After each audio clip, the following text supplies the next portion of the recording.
அஸ்ஸலாமு அலைக்கும், welcome to ஜெயரா views. இன்றைக்கி பார்க்க போகிறது என்னென்னா இஃப்தார் டே 4ங்க. இந்த 4 டேயில் இன்றைக்கி உள்ள வெரைட்டி என்னென்னா, இன்றைக்கி ஒரு செம்மையான வெரைட்டிங்க. என்னென்னா இந்த தேங்காய் மாங்காய் சுண்டல்னு சொல்லுவாங்க தெரியுமா, அதுதாங்க இன்றைக்கி செஞ்சோம். செம்மையான ஒரு சுண்டல் ரெடி பண்ணி தேங்காய் கேரட்டு எல்லாம் போட்டு ஒரு மசாலா போட்டு அப்படியே வேக விட்டு அந்த ஒரு சுண்டல் செஞ்சோம் பாருங்கள். செம்ம வேறு லெவலில் இருந்துச்சுங்க. எல்லாமே கட் பண்ணி போட்டோம், நல்லா இருந்துச்சு. வெங்காயம், தேங்காய், மாங்காய், பச்சை மிளகாய், இஞ்சி எல்லாம் போட்டு ஒரு செம்மையான சுண்டல் தாளித்து இன்றைக்கி வேக விட்டு சாப்பிட்டோம்.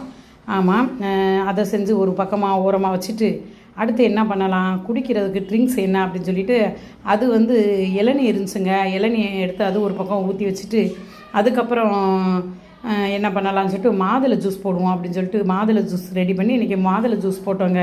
செம்மையான மாதுளை ஜூஸ் போட்டுட்டு அப்புறம் ஒரு காரத்துக்கு ஒன்று வேணுமே அப்படின்னு சொல்லி ஒரு சூப்பரான வாழைக்காய் பஜ்ஜி போட்டோங்க. செம்மையாக இருந்துச்சு இன்றைக்கி உள்ள இஃப்தார் விருந்து. ரொம்ப சந்தோஷமாக மன மகிழ்ச்சியோடு இன்றைக்கி அழகான முறையில் இந்த 4வது நோன்பை அழகான முறையில் திறந்துட்டோம்.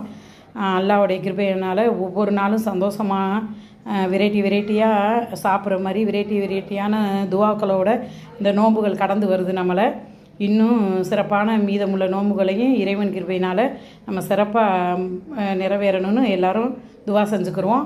எல்லார் குடும்பத்திலையும் நிம்மதியும் சந்தோஷத்தையும் ஆண்டவன் அதிகமாக தரட்டும்.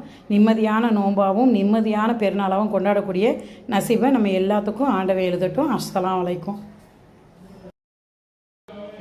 இந்த வீடியோ உங்களுக்கு பிடிச்சிருந்தா லைக் பண்ணுங்கள், ஷேர் பண்ணுங்கள், சப்ஸ்கிரைப் பண்ணுங்கள். மறந்துடாமல் பக்கத்தில் இருக்க பெல் பட்டனையும் தட்டி விட்டுருங்க.